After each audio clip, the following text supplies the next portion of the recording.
ভোরবেলা এত কষ্ট করে স্কুলে আসাটাই আমার ভুল হয়েছে। আসসালামু আলাইকুম, কেমন আছেন সবাই? আশা করছি যে যেখানে বসে আজকে আমার ব্লগ ভিডিওটা দেখছেন, আশা করছি সবাই খুব বেশি ভালো আছেন। আমরা আলহামদুলিল্লাহ অনেক বেশি ভালো আছি। আজ যখন ভোরবেলা ঘুম থেকে উঠিয়ে মাকে রেডি করে স্কুলে যখন চলে আসলাম, এসে দেখি সব কিছু উল্টাপাল্টা। আজকে ক্লাস হবে না, আজকে খেলাধুলার সাময়িক কিছু খেলাধুলা হবে এবং ক্লাসের ফাঁকে ফাঁকে, তার মানে ক্লাস হবে না। মাহা তো খেলা দিবে না, কিন্তু মাকে স্কুলে আনাটাই আমার একদম ভুল হয়েছে। যাই হোক, যেহেতু চলেই এসেছি, দু একটা ক্লাস করার পরে মাকে নিয়ে চলে যাবো ইনশাল্লাহ বাসায়। বাসায় এসে কি কি কাজ করব সেটাই আমি আপনাদের সাথে শেয়ার করব আশা করছি। যাই হোক, বাচ্চারা খুব পায়চারি করছে, খুশিতে আটখানা। খেলা যাই হোক না কেন, তারা একটু এদিক সেদিক ছোটাছুটি করছে। আর মাহার তো অনেক বেশি মন খারাপ। যাই হোক, তাকে যখন বলেছি তোমাকে খেলা দিতে হবে না, তার মন খারাপ হয়ে গিয়েছে। যাই হোক, তার মন ভালো দিয়ে আর কি হবে, আমি এখনই মাকে নিয়ে বাসায় চলে যাব। বাসায় যেয়ে কিছু টুকিটাকি কাজ আছে, সেগুলি করব আর আমি আপনাদের সাথে শেয়ার করব।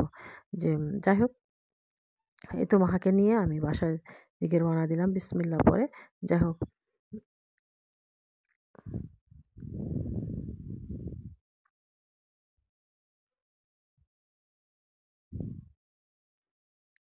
এখন দোকানে যাবে, সে কিছু-মিছু খাবে, তারপর বাসায় যাবে ইনশাল্লাহ।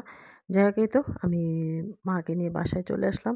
বাসায় এসে এখানে আ কিছু মুগ ডাল, মশারের ডাল আর উম খেসার ডাল ছিল। এগুলিকে আমি একটু বেচে-কুটে নিচ্ছি। এগুলি বেচে-কুটে এগুলি উম বেসনের জন্য বাঙ্গানো হবে। যাই হোক, এগুলি শুকিয়ে আনা হয়েছে। এখন আমি এগুলিকে বেচে করে নিচ্ছি।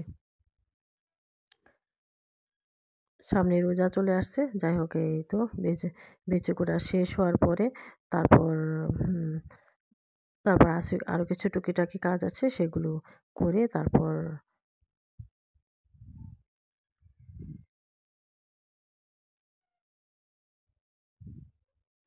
এগুলির মধ্যে ময়লা ছিল, খুব হালকা পাতলা ময়লা ছিল। তারপর আমি একটু বেছে-কুটে নিচ্ছি। আমি ভাবছি এগুলির মধ্যে পাথর থাকবে কিনা। না, পাথর নেই।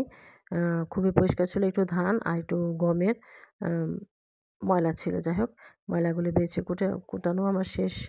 এখন আমি একটি সালাদ বানাবো। আজকে আমি আমাদের বাসায় এটা হইছে উম সরিষা পাতা দিয়ে একটি সালাদ বানাবো। তার জন্য সরিষা পাতাগুলো ধুয়ে মুছে কুটে নিচ্ছি। ক স দিয়ে দিব শুকনা মরিচ, পেঁয়াজ আর একটু মাছ দিয়ে এটাকে হাতে কষলিয়ে ভর্তা বানাবো। এই ভর্তাটা খেতে ভীষণ মজা। গরম ভাতের সাথে খেতে বেশ ভালো লাগে। যাই হোক, সবাই ভালো থাকুন, সুস্থ থাকুন। আল্লাহ হাফেজ। আসসালামু আলাইকুম। আজ এখানে রাখছি। আল্লাহ হাফেজ।